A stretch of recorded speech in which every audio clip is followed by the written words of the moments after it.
오늘은 그래서 통성경, 제가 원래 제목은 길라잡이인데 그 교재대로 한 것도 아니고 또 내용을 제외한 것도 있고 합한 것도 있고 덧붙인 것도 있고 해서 이름을 통성경 맥잡기라고 하는 이름으로 바꾸어서 47번째 우리가 같이 나누게 됩니다. 성경의 마지막 책인 요한계시록에 대한 이야기를 오늘 나누려고 합니다. 요한계시록에 제목을 붙인다라고 하면 새하늘과 새 땅의 노래입니다. 성경의 맨 마지막에 나오는 책들을 가리켜 공동서신이라고 이야기하는데, 공동서신 8권이 있습니다.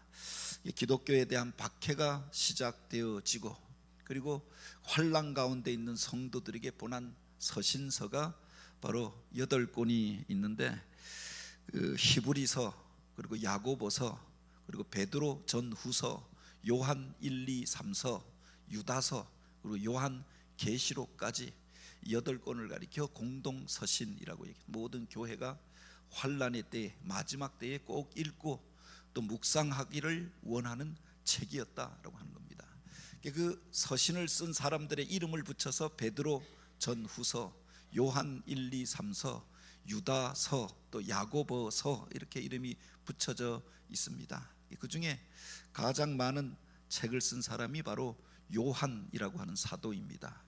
12사도 가운데 다른 사도들은 바로 그 AD 67년이죠. 67년에 있었던 로마 대화재 사건이 일어난 이후에 대부분이 바로 네로의 박해를 통하여서 순교당하게 되어집니다.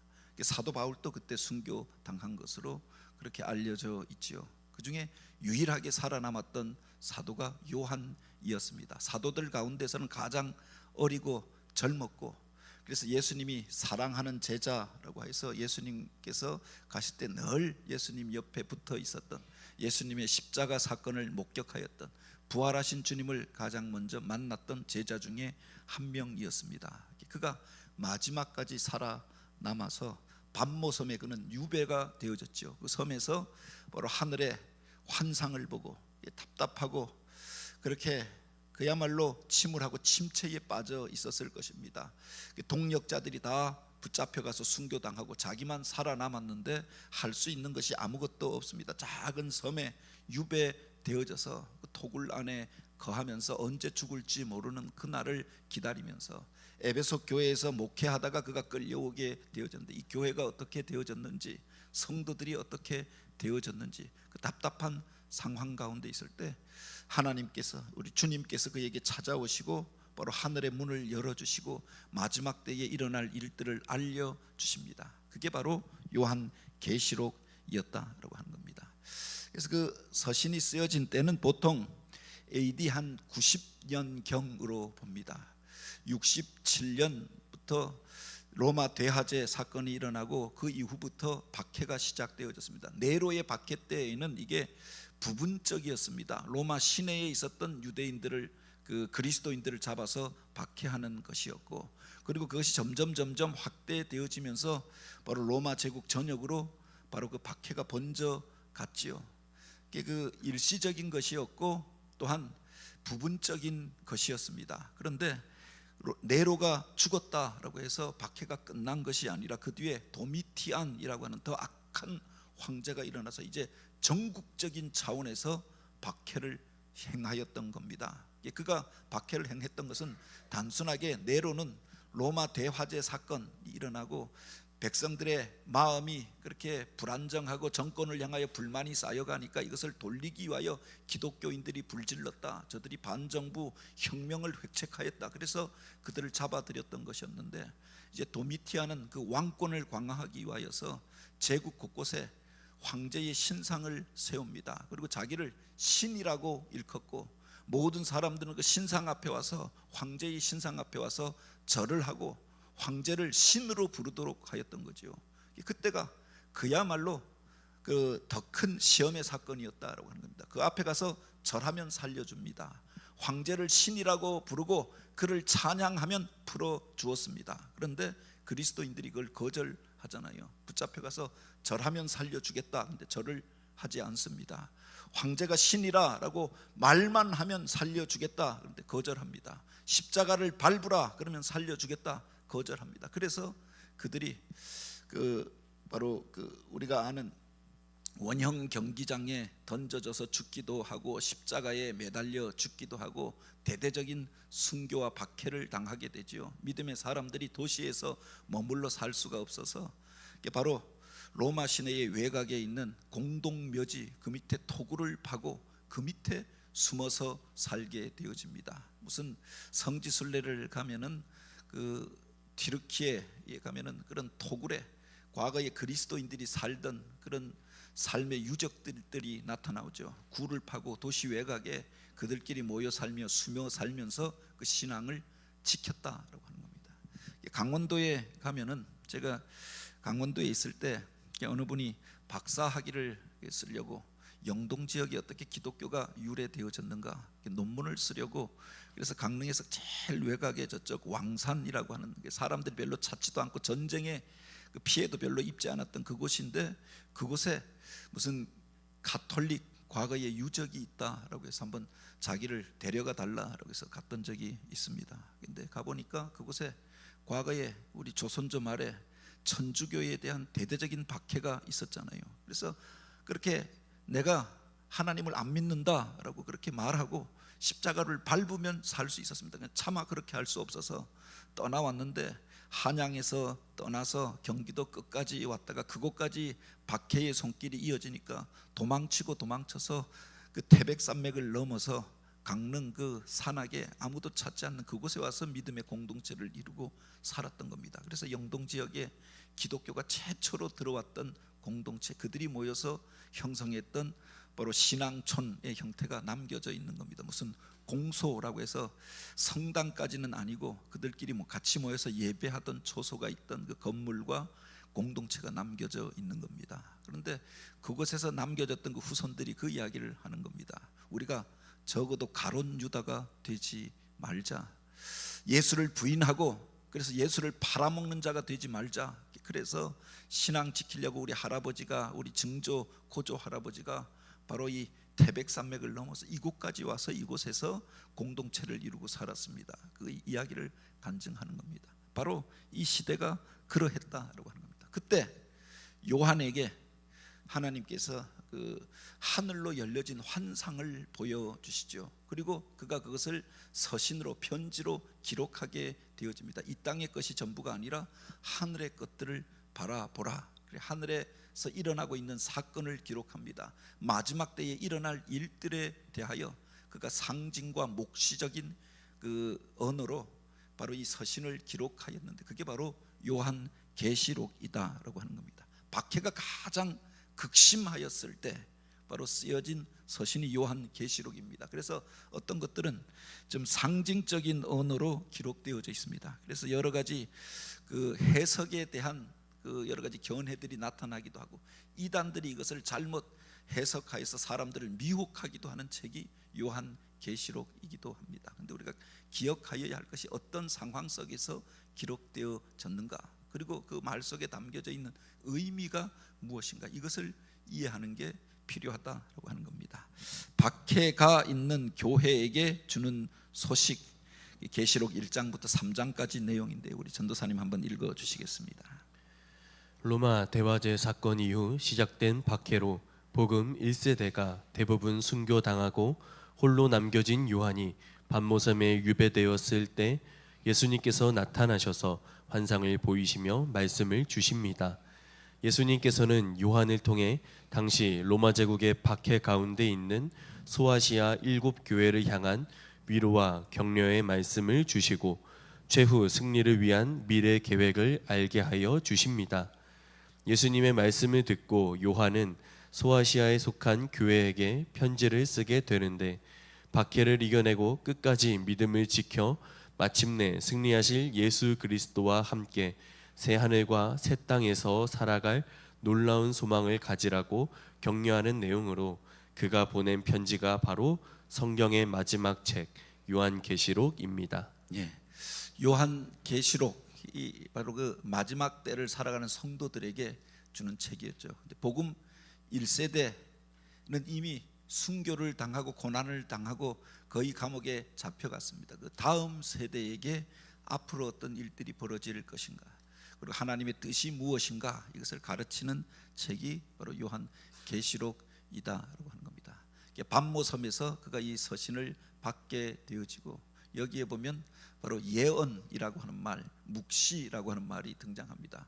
바로 이 책을 가리켜서 묵시문학이라고도 이야기하는데, 이게 아포칼립스라고 하는 말입니다. 그 뚜껑을 열다라고 하는 뜻을 가지고 있습니다. 이 속에 무엇이 들어있는가, 컵이 있는데 그 속에 무엇이 들어있는지 뚜껑을 열어보면 드러나게 되어지는 거죠. 그것이 무엇인지 우리가 분명하게 눈으로는 보는데 표현하기가 쉽지 않은 겁니다. 그래서 이것을 바로 한 번도 본 적이 없는 사람들에게 언어로 표현해 놓았던 거죠. 숨겨졌던 것들이 드러나서 사람들이 알아들을 수 있는 바로 상징과 비유의 언어로 기록하여 놓은 것, 이게 묵시문학인데 바로 요한 계시록이 그러하다라고 하는 겁니다. 그런데 1장부터 3장까지는 바로 그때 이 편지를 받는 사람이 누구인가가 기록되어져 있습니다. 바로 7 교회에게 주는 책인데, 바로 여기에 보면 에베소 교회, 서머나 교회, 버가모 교회, 두아디라 교회, 사대 교회, 빌라델피아 교회, 라오디게아 교회, 7 교회에게, 그러니까 소아시아 지역에 있었던 여러 교회들에게 바로 보낸 편지임을 밝히고 있죠. 물론 교회마다 상황이 다 다릅니다. 우리 서울 강서지방의 교회가 80여 개, 78개에서 80개 사이로 세워졌다 없어지고 세워졌다 없어지고 그렇게 되어지는데, 교회마다 상황이 다 다르지요. 큰 교회도 있고 작은 교회도 있습니다.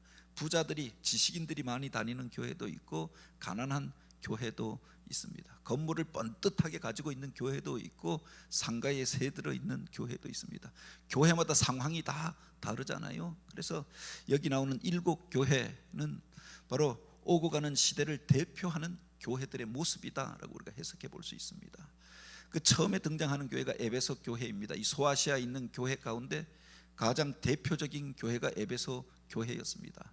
바로 사도 바울에 의해서 개척되어졌고, 디모데가 사역하였고, 요한이 반모섬에 유배되기 전까지 목회하였던 것이 에베소 교회였습니다. 여러 가지로 장점이 많은 교회고 수고와 인내 가운데서 성장하였던 교회입니다. 그런데 그 뒤에 보면 책망이 같이 등장하죠. 너의 처음 사랑을 회복하라. 너희가 어디서 떨어졌는가 기억하여서 그것을 회복하라. 그렇지 아니하면 촛대를 옮겨가리라. 지금 그 교회에서 촛대에 불이 타오르고 있습니다. 여전히 하나님의 영광을 나타내고 있습니다. 그런데 처음에 그 뜨거움과 열정을 잃어버렸다라고 하는 겁니다. 그것을 너희가 회복하지 않으면 그 촛대를 옮겨버리겠다라고 말씀하시죠. 여기 보면 7 교회를 향한 말씀이 등장하는데, 교회마다 칭찬도 등장하고 책망도 등장합니다. 에베소 교회가 가졌던 여러 가지 칭찬거리가 있습니다. 과거에 하나님 앞에 충성하고 바로 환난의 시내에 인내하면서 믿음을 지켜왔고 수고하면서 그 주신 사명 감당하였습니다. 그런데 처음 사랑을 잃어버린 것, 이게 책망거리 아닙니까? 교회마다 이 두 가지가 같이 있었는데 그 중에 오로지 칭찬만 받았던 2 교회가 있습니다. 이게 바로 서머나 교회와 빌라델피아 교회입니다. 여기에 보면은 책망거리가 없습니다. 그들을 향하여 축복하면서 내가 환난과 궁핍 가운데에서도 믿음을 지켰노라. 서머나 교회를 축복합니다. 유대인들의 비방과 그 박해를 내가 견디었도다. 적은 능력을 가지고도 내가 나의 선한 일들을 감당하였다. 서머나 교회를 칭찬합니다. 그리고 이후로는 너에게 생명의 면류관이 있을 것이다. 칭찬과 그리고 축복만 담겨졌던 책이 바로 교회가 서머나 교회였고, 또 한 교회가 빌라델피아 교회였습니다. 그들을 향하여서 그렇게 말하죠. 작은 능력을 가지고도 저들이 배반하지 아니하고 믿음을 지켰다라고 이야기합니다. 그리고 내가 너희에게 하늘 문을 열어주리니 너희가 천국 성전의 기둥이 될 것이다. 이게 바로 놀라운 축복을 받았던 2 교회가 서머나와 빌라델피아 교회이죠. 오로지 책망만 받았던 교회도 있습니다. 사대 교회 같은 경우는 내가 살아있다 하나 죽은 자로다. 겉으로는 교회인 것 같고 겉으로는 신앙이 있는 것 같으나 바로 그 믿음을 완전히 잃어버리고 죽은 교회가 되어졌다. 그들 가운데서 단 몇 명 정도만 바른 믿음을 가지고 있다라고 이야기하였고, 그들을 향하여 책망하는 말들이 너희들 가운데 심판의 주가 오시리라, 그것을 기억하라라고 이야기합니다. 심판의 주님께서 너희들이 행한 일로 인하여서 심판하실 것이다. 경고받았던 교회도 있다라고 하는 겁니다. 그래서 동일한 시대에 여러 교회들이 있잖아요. 그 교회들마다 다 칭찬받는 것이 아니라 책망받는 교회도 있더라라고 이야기합니다. 어떤 이들은 이걸 세대론적으로 분석합니다. 에베소 교회가 초대교회를 대표한다라고 하면은 그 다음에 있었던 그 박해를 이겼던 교회, 서머나 교회, 버가모 교회가 시대순으로 기록되어지고 맨 마지막 때에 일어날 교회들을 대표하는 교회를 라오디게아 교회라고 이야기하죠. 내가 뜨겁지도 않고 차갑지도 아니하니 내가 너를 토하여 내치리라. 내가 뜨겁든지 차갑든지 하라. 그렇지 아니하면 내가 너를 토하여 내치리라. 라오디게아 교회를 향하여 그렇게 책망하였던 것 아닙니까? 마지막 교회를 대표하는 교회가 라오디게아 교회다라고 하는데, 여기에 보면 7교회에게 주는 내용이 나옵니다. 요한계시록에 7이라고 하는 숫자가 자주 등장합니다. 7교회가 나오죠. 그리고 예수님에 대하여 표현하는데 바로 7 그 별을 쥐고 7 촛대 사이를 그렇게 운행하시는 분을 보았다라고 이야기합니다. 그걸 예수 그리스도라고 이야기하지요. 바로 각 교회를 붙들고 있으면서 바로 7별 주님이 세운 자들을 통하여서 바로 하나님의 역사를 이루어 가시는 분이 주님이시더라. 환상을 통하여서 그가 이것을 보고 각 교회에게 보내는 편지를 쓰게 되었다라고 하는 겁니다. 이 7교회에 대하여 주는 내용에 이어서 등장하는 게 7인입니다. 그가 이 땅에 있는 교회들을 향하여 주시는 말씀을 듣고 이제 그의 눈이 열려져서 하늘의 것들을 보게 되어지는데, 열린 문 위에 보좌가 있고 그 보좌에 바로 24장로가 그 속에 앉아서 하나님을 찬양하는 모습들, 그 앞에 수많은 생물들이 바로 하나님을 찬양하고 흰옷 입은 성도들이, 먼저 간 성도들이 그곳에서 하나님을 찬양하고 예배하는 모습을 보았는데, 하나님의 그 보좌 앞에 어린 양 대신 예수 그리스도께서 계시더라라고 했습니다. 그 하나님의 손에 봉인되어진 두루마리가 놓여져 있는데 그 두루마리에 7개의 인이 붙어 있는 겁니다. 이 봉인을 뜯을 자가 누구인가, 그렇게 음성이 들려지는데 누가 이것을 뜯어서 우리에게 알려줄 것인가? 하나님이 두루마리를 가지고 계신데 봉인되어졌다라고 하는 말은 그것을 아무도 읽지 못하도록, 그렇게 보지 못하도록 만들어 놓은 게 봉인하다라고 하잖아요. 그런데 인이 7개나 붙어 있는 겁니다. 근데 이걸 누가 뜯어서 보여줄 것인가? 근데 그 중에 한 장로가 이야기하지요. 오직 그 앞에 계신 어린 양 대신 예수 그리스도께서 그것을 뜯어서 너희에게 알려줄 것이다. 그래서 그가 바로 주님 앞에 나아가 호소합니다. 주님께서 그 봉인을 뜯어서 보여주는데 이 역사가 운행되어져 왔던 과정을 설명해 주었던 겁니다. 그게 바로 7인이지요. 계시록 4장부터 7장까지 내용 7인에 대한 것 우리 집사님이 읽어주시겠습니다. 하늘의 음성을 듣고 요한은 성령에 이끌려 환상 중에 보좌에 앉으신 하나님을 보게 됩니다. 그가 본 하늘 보좌에는 십자가를 지시고 죽으시고 부활하신 주님께서 그 앞에 계시고 네 생물과 24장로가 하나님을 향해 찬양하고 있었습니다. 거룩하다 거룩하다 거룩하다 주 하나님 곧 전능하신 이여, 전에도 계셨고 이제도 계시고 장차 오실 이시라. 보좌에 앉으신 하나님의 오른손에는 7인으로 봉한 두루마리가 있었는데 그 인을 떼실 분이 어린 양 되신 예수 그리스도심을 깨닫게 됩니다.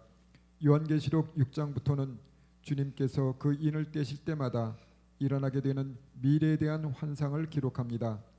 첫째 인은 전쟁을, 둘째 인은 내란을, 셋째 인은 기근을, 넷째 인은 역병을, 다섯째 인은 종교적 박해를, 여섯째 인은 천지 이변을 상징하는 것으로 봅니다. 그리고 일곱째 인이 떼어지기 전 폭풍 전야와 같은 고요함이 이어지게 됩니다. 그 인이라고 하는 게 그렇죠. 7그 요한계시록에서 7교회, 그리고 7인, 그리고 7나팔, 7대접, 이런 게 중요한데요. 바로 여기에 보면 이 내용이 7인, 7나팔, 7대접이라고 하는 구조로 이어져 있습니다. 전에 수요 예배 때 이 요한계시록을 가지고 강의하면서 그건 자세하게 설명해 주었던 적이 있는데 한 주만에 요약하면 그렇습니다. 어쨌든 인이라고 하는 게 뭐냐? 우리가 뭐 무슨 말인가? 그런데 이게 사실은 도장인자입니다. 이게 도장이 찍혀져 있다. 때때로 우리 교회나 이럴 때 무슨 추천서를 써달라, 우리 신학생들 같은 경우가 있을 때에도 그 학생 교회 생활에 대한 평가를 목사 보고 써달라라고 이야기합니다. 어느 분이 신학대학 교수로 그렇게 지원하는데 그분에 대한 추천서를 써달라, 그런데 그냥 써서 주는 게 아니라 거다가 인을 쳐서 봉인을 해서 달라라고 하는 겁니다. 그래서 앞에다가 도장을 찍고 뜯어보지 못하게 하고 그것을 붙여서 보내는 거죠. 이게 인입니다. 중요한 것들은 아무나 뜯어보지 못하도록 하였다라고 하는 겁니다. 이게 얼마나 중요한지 인이 7개가 찍혀져 있는 거죠. 아무도 뜯어보지 못하도록 하였는데 그걸 봉인되었다라고 하는 것 아닙니까? 그런데 이 봉인된 것을 주님께서 뜯어서 보여준 겁니다. 그래서 여기 나오는 7인은 어떻게 보느냐? 사실은 역사의 과정 속에서 바로 하나님께서 당신의 구원의 역사를 어떻게 이루어 가시는가, 그 속에 일어나게 되는 우여곡절의 사건이 7인을 통해서 표현되어지는 거예요. 첫 번째 봉인이 뜯어질 때 흰 말을 탄 바로 흰옷 입은 어떤 사람이 등장합니다. 여기 보면 이 책의 저자는 이것을 바로 전쟁이라고 해석했는데 해석은 여러 가지로 해석할 수 있습니다. 흰옷을 입은 흰 말이 등장하고, 두 번째로 바로 그 붉은 말이 등장하지요. 그리고 세 번째로 그 검은 말이 등장하고, 네 번째로 청홍색 말이 등장합니다. 여기에 나오는 그것을 바로 전쟁과 내란과 기근과 역병으로 해석한 겁니다. 근데 역사의 과정 속에서 바로 당시 박해의 시대 이후에 어떤 일들이 일어날 것인가, 이런 일들이 있을 것이다 라고 보여주었던 거지요. 그 다음에 바로 믿는 자들이 박해당하는 일들이 있고 천지의 이변이 일어나게 되어지는데, 그 6번째 인이 뜯어질 때 세상이 뒤틀리고 그야말로 기상재해가 이변이 일어나게 되어집니다. 그리고 7째 인이 그렇게 뜯어지기 전에 천지가 고요하였다. 아무 사건도 일어나지 않은 고요한 시간들이 지속되다가 마지막 인이 뜯어집니다. 그 마지막 인이 뜯어질 때 7 나팔 소리가 울려 퍼졌다라고 하는 겁니다. 그래서 7인은 7 나팔로 이어지게 되는데, 7 나팔이 뭐냐? 7번째 인이 뜯어질 때 일어나는 사건이더라라고 하는 겁니다. 그래서 여기에 보면 인 다음에 등장하는 게 나팔입니다. 이 나팔이 뭐냐? 바로 하나님의 임재를 상징하잖아요. 시내산에 이스라엘 백성들이 이르게 되어졌을 때 그곳에서 하나님이 시내산에 임재하시는데 빽빽한 구름과 우레와 번개 가운데 그곳에서 나팔 소리 같은 음성이 들려지더라. 하나님이 이 산 위에 임재하셨구나. 모두가 두려워서 떨고, 그래서 그 산에 올라갈 엄두를 내지 못합니다. 모세만 택하여서 그가 그 산에 올라가서 하나님과 이야기하고 하나님의 말씀을 받게 되잖아요. 그때 하나님의 임재의 소리를 나팔 소리에 비유하여서 이야기합니다. 그리고 율법을 주시는데 50년마다 이어지는 희년이라고 하는 것, 그 희년을 가리켜서 바로 나팔에, 그 해가 시작되어질 때 나팔절에 나팔을 불라. 그리고 온 백성들이 노예의 자리에서 해방되어지고 원래의 땅으로 돌아가게 되어졌고 잃어버렸던 것들을 되찾게 될 것이다 라고 하였습니다. 이걸 요벨이라고 이야기하죠. 나팔이라고 하는 의미입니다. 바로 나팔 부는 해에 모든 것이 원상태로 돌아가게 되리라 라고 하였고, 구약 성경에서 가장 중요한 해가 신년이었는데 주님께서 이 땅 가운데 오셔서 내가 이 은혜의 해를 선포하게 하려 함이라, 당신이 오신 목적을 그렇게 선포하였다라고 하는 겁니다. 그리고 또 하나의 예표의 사건이 뭐냐? 하나님께서 여리고 성을 향하여 나아가게 할 때 그들이 7일 동안 그 성을 6일 동안 돌잖아요. 마지막 날 7바퀴를 돈 다음에 그들이 제사장들이 나팔을 불 때 그 성이 무너졌다라고 하는 겁니다. 하나님의 임재와 능력을 상징하는 게 나팔이었다. 그리고 기드온이 미드온과 전쟁할 때도 그들이 가지고 나아갔던 것이 칼과 창이 아니라 나팔과 그리고 횃불을 들고 나아갔던 것 아닙니까? 나팔 불 때 하나님의 능력이 나타나게 되어지죠. 그런데 이 나팔이라고 하는 건 우리가 잘 아는 것처럼 잠자는 사람들을 깨우는 겁니다. 하나님의 때가 다가왔다 알려주는 상징이 나팔 소리 가운데 있다라고 하는 겁니다. 마지막 때의 7번째 인이라고 하는 것은 마지막 시대를 나타내는 겁니다. 그 마지막 시대를 나타내는 7개의 나팔이 울려 퍼지게 될 것이다. 이런 나팔 소리가 들려지면 마지막 때인 줄 알라. 가르쳐 주신 게 7인이었다라고 하는 겁니다. 7나팔입니다. 7나팔 한번 우리 전도사님이 읽어 주시겠습니다. 7인의 환상은 7나팔로 이어지고 7천사가 나팔을 불 때마다 세상에는 재앙이 닥쳐옵니다. 첫 번째 나팔을 부니 비가 섞인 우박과 불이 땅의 3분의 1을 태우고 두 번째 나팔에는 바다의 3분의 1이 피로 변합니다. 세 번째 나팔을 부니 쓴 쑥이라는 이름의 별이 하늘에서 떨어져 물의 3분의 1이 쓰게 되고 네 번째 나팔을 부니 해와 달, 별의 3분의 1이 어두워져서 낮과 밤의 3분의 1이 빛을 잃게 됩니다. 다섯 번째 나팔을 부니 하늘에서 떨어진 별 하나가 무저갱을 열어 황충이 사람을 해하는 권세를 받게 되고 여섯 번째 나팔을 부니 불, 연기, 유황의 재앙으로 사람의 3분의 1이 죽임을 당하게 됩니다. 요한계시록 12장에는 적그리스도가 등장하는데 용어로 대변되는 대적자들은 하나님의 계획에 따라 만국을 다스릴 아이를 회방하고 해산한 여인을 핍박하나 하나님이 천사들을 보내어 그들을 보호하십니다. 이와 같이 박해는 견디기 어려운 것이었지만 하나님께서 반드시 악의 세력을 심판하실 것이라는 약속은 믿음의 성도들에게 위로와 격려가 되었습니다. 마지막 때라고 하는 상징이 바로 이런 나팔 소리와 함께 울려 퍼지게 될 것이다. 그게 7나팔인데 여기에 보면 맨 처음엔 땅에 어떤 재앙이 나타납니다. 땅과 수목과 풀의 3분의 1이 불타는 일들이 있어질 것이다. 그 다음에 두 번째 나팔 소리는 바다 가운데 바로 이와 같이 바다가 피로 물들고 그 중에 3분의 1이 바다의 생명들이 죽게 되어지는 일들이 있을 것이다. 그 다음에 강과 샘에 쓴 쑥이라고 하는 것이 하늘로부터 떨어져서 그 물이 마시지 못할 먹지 못할 물로 바뀌어지게 되어지는 것을 표현하지요. 그 쓴 쑥이 무엇인가, 하늘로 떨어졌다는 것이 무엇인가, 여기에 대해서는 해석이 분분합니다. 그리고 바로 그 다음에 해와 달과 전체의 3분의 1이 빛을 잃었다. 그리고 바로 여섯 번째에 보면은 그 다음에 황충이 그 땅으로부터 올라와서 그렇게 오랫동안 사람들을 괴롭히며 수많은 사람들을 죽게 할 것이다 라고 하였습니다. 그런데 이 상징들을 잘 들여다보면 이미 있었던, 우리 가운데 있었던 어떤 사건들을 보여주는 게 아닐까 그렇게 해석하게 되어집니다.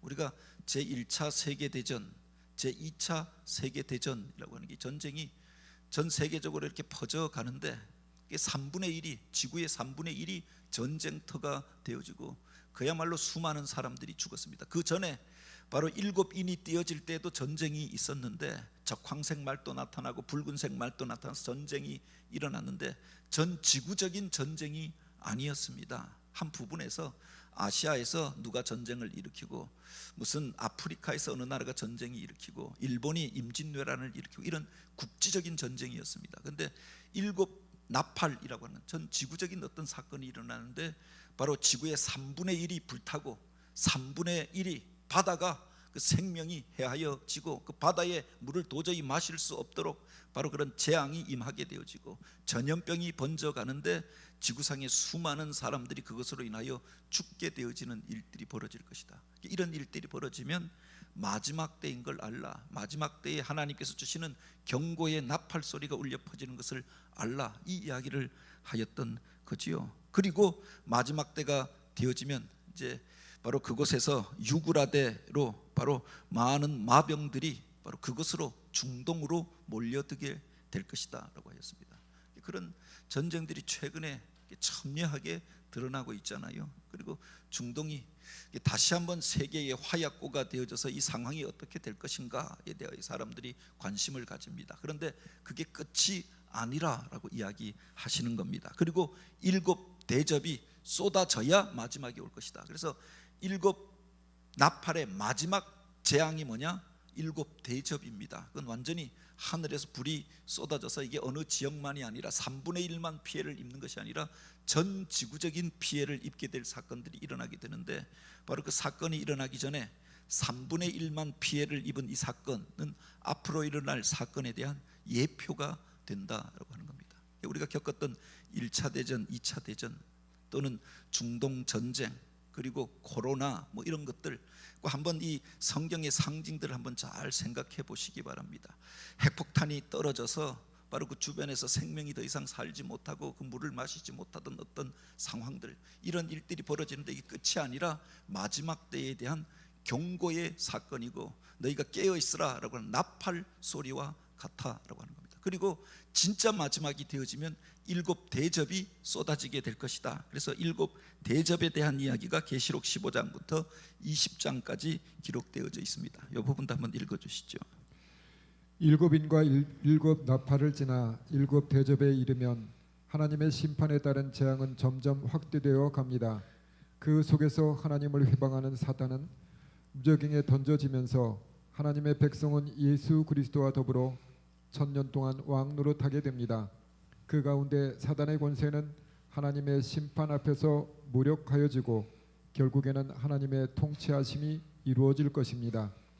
모든 인간 역시 하나님의 심판을 피할 수 없는데, 그 심판의 근거는 사람들의 모든 행위가 기록된 책들입니다.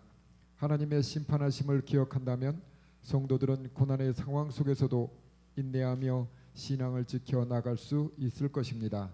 그래서 7 대접은 진짜 마지막에 일어날 사건들을 보여주는데 전 지구적인 전쟁이 되어질 것이다. 그리고 바로 마지막에 보면은 우리가 잘 알고 있는 마지막 전쟁이 아마겟돈으로 모여지게 되어집니다. 이게 바로 6번째 재앙인데, 그곳에서 전 지구의 주요한 군대들이 아마겟돈으로, 우리가 잘 아는 그 팔레스틴 지역으로 모여들게 되어지고, 이곳에서 마지막 전쟁 가운데 바로 바빌론에, 이 땅에 세워졌던 바빌론이 무너지게 될 것이다.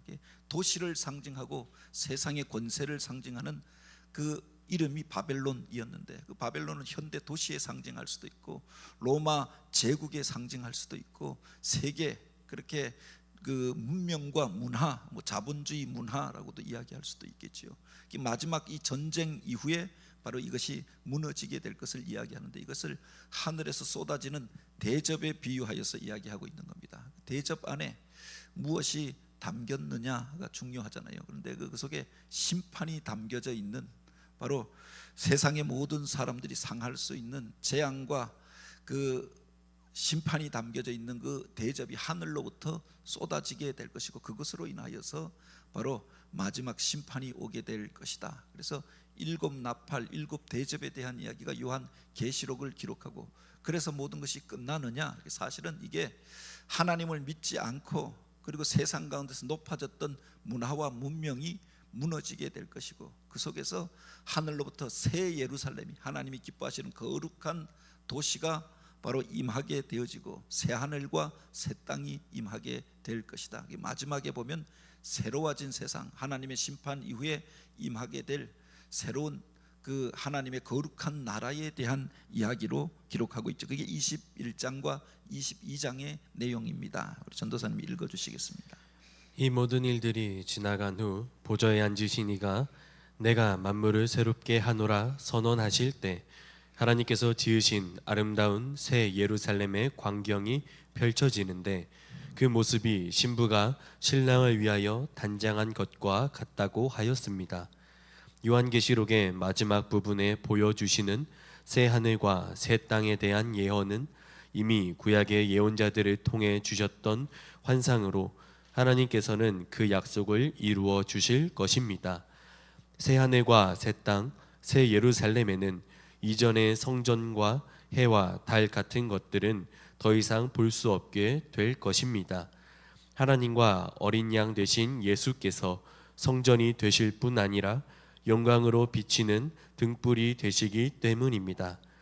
이제 더 이상 하나님이나 그 영광에 대한 비유나 상징은 필요 없게 될 것입니다. 하나님과 영원히 함께하는 삶, 그것이 하나님 나라의 기쁨입니다. 고난을 이기고 승리한 성도들은 이곳에서 하나님의 영광을 보며 새 하늘과 새 땅을 선물로 얻게 될 것입니다.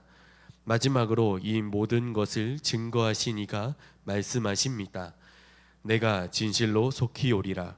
아멘. 주 예수여 오시옵소서. 네, 요한계시록의 마지막은 이렇게 끝납니다. 그래서 바로 이와 같은 재앙과 심판이 지나간 이후에 이 땅에 어둠의 권세들이 꺾여지게 될 것이고 성도들이 승리를 얻게 될 것이고 주님께서 임하시는 그날이 오게 될 것이다. 물론 여기에 대한 신학적인 여러 가지 해석들도 있습니다. 뭐 전천년설이 맞느냐, 후천년설이 맞느냐, 무천년설이 맞느냐. 그 말은 바로 주님께서 오셔서 이 땅 가운데 성도들과 함께 1000년 동안 이 세상을 다스리고 마귀 사단의 권세가 봉인되어져서 이 세상이 바로 그 평화롭고 의로운 나라가 이 땅 가운데 임하게 될 것을 이야기하는데, 그 1000년이 언제 임할 것이냐에 대하여 그 교단마다 조금씩 입장이 다른 겁니다. 주님이 재림하신 연후에 그 다음에 주님으로 인하여서 1000년 왕국이 이루어질 것이다. 이게 우리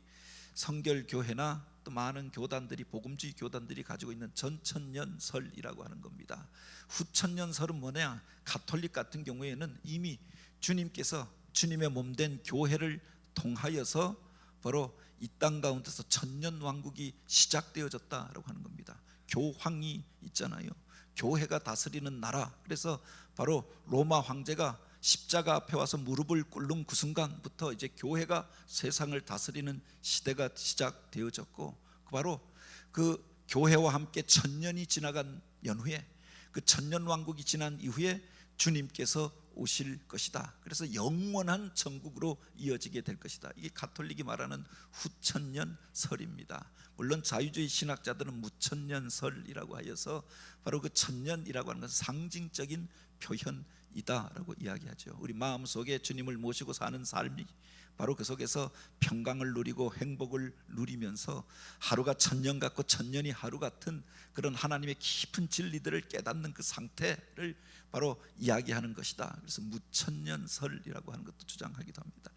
요한계시록에 나오는 여러 가지 상징에 대한 해석들이 많이 있습니다. 그런데 우리가 그 속에 바로 이 서신이 왜 주어졌는가라고 합니다. 박해의 시대 가운데 그 믿음이 흔들리던 사람들 가운데 이 땅의 것이 전부가 아니라 바로 하늘의 것들, 먼저 간 성도들이 그곳에서 하나님을 찬양하고 있고 주님께서 바로 이 땅에 남겨진 성도들과 함께 할 것을 약속해 주시는 거지요.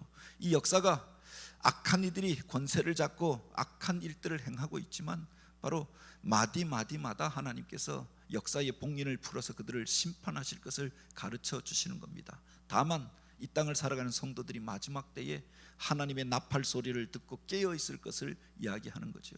바로 전쟁이 일어나고 재난이 일어날 것이지만 그때가 끝이 아니라라고 말씀하십니다. 마지막 때에 징조가 있을 것이고 바로 이런 사건들을 통하여서 너희가 깨어서 더욱 말씀을 사모하는 자가 되라. 그 말씀을 읽는 자와 듣는 자와 그것을 전하는 자가 복이 있다라고 했습니다. 그래서 여기에 보면 요한계시록의 중요한 주제 중에 하나가 책입니다. 이 책에 기록된 말씀을 너희가 읽고 묵상하고 전하라라고 했고, 바로 그 책에 하나님의 생명책에 그 이름이 기록된 자들이 구원을 얻으리라라고 했던 겁니다. 너희가 행한 그 모든 일들이 하나님의 생명책에 기록되어져 있으니 바로 그 생명책에 기록된 자들이 구원함을 얻게 될 것을 이야기하지요. 세상에서 권세를 얻고 있는 큰 용, 권세를 잡은 적 그리스도를 쫓아가는 자들, 음녀와 짝하여서 타락한 생활에 빠져드는 이들, 바로 세상의 큰 성 바빌론을 바라보고 그 문화와 생활에 취하여서 믿음의 본질을 떠나 있는 자들 가운데는 심판이 있을 것을 경고하였던 것 아닙니까? 하나님께서 결국은 심판하실 것이다. 그래서 7 교회에게 바로 이 말씀을 주시면서 바로 마지막 때에 이런 일들이 있을 것이다 가르쳐 주셨던 것 아닙니까? 그 모든 것들을 다 바라보고 주님께서 말씀하십니다. 마지막에 보면 주님의 안타까운 마음이 기록되어져 있지요. 바로 이 성경 전체를 이야기할 때 동산에서 그리고 성까지라고 이야기합니다. 그 동산은 에덴 동산에서 성이라고 하는 것은 새 예루살렘을 말하죠. 하나님께서 그 온전함을 우리에게 주시고 그 평화와 기쁨을 누리며 살기를 원하였는데 인간이 하나님을 떠나면서 인생의 문제가 시작되어졌던 것 아닙니까? 그 속에서 바로 온전히 하나님을 의뢰하는 자들 가운데 주님께서 임재하시고 하나님이 주시는 그 평강과 기쁨을 회복시켜 주실 것을 약속해 주었던 겁니다. 그 주님께서 내가 속히 오리라 라고 말씀하십니다. 그때 성도들이 응답하였던 말이 바로 그것 아닙니까? 아멘, 주 예수여 오시옵소서. 우리 가정에 오시옵소서. 우리 가정의 주인이 되어 주옵소서. 예배할 때마다 아멘, 주 예수여 오시옵소서. 우리를 다스려 주옵소서. 아멘, 주 예수여 이 땅 가운데 임재하여 주옵소서. 그렇게 고백하는 신앙으로 환난의 시대를 지났다라고 하는 겁니다. 그리고 바로 이 성경은 속히 오리라라고 하는 약속으로 끝나는 거지요. 주님의 오심을 우리가 기다리는 시대에 우리가 살아가고 있지 않습니까? 마지막에 나팔 소리가 울려 퍼지는 시대 가운데 바로 세상의 재난과 재앙의 소식으로 인하여서 더욱 우리가 깨어서 기도하고 믿음을 지킬 뿐만 아니라 주님 오실 그날을 준비하는 주의 성도들, 믿음의 지체들 되어지길 주님의 이름으로 축복합니다. 우리 함께 기도드립니다.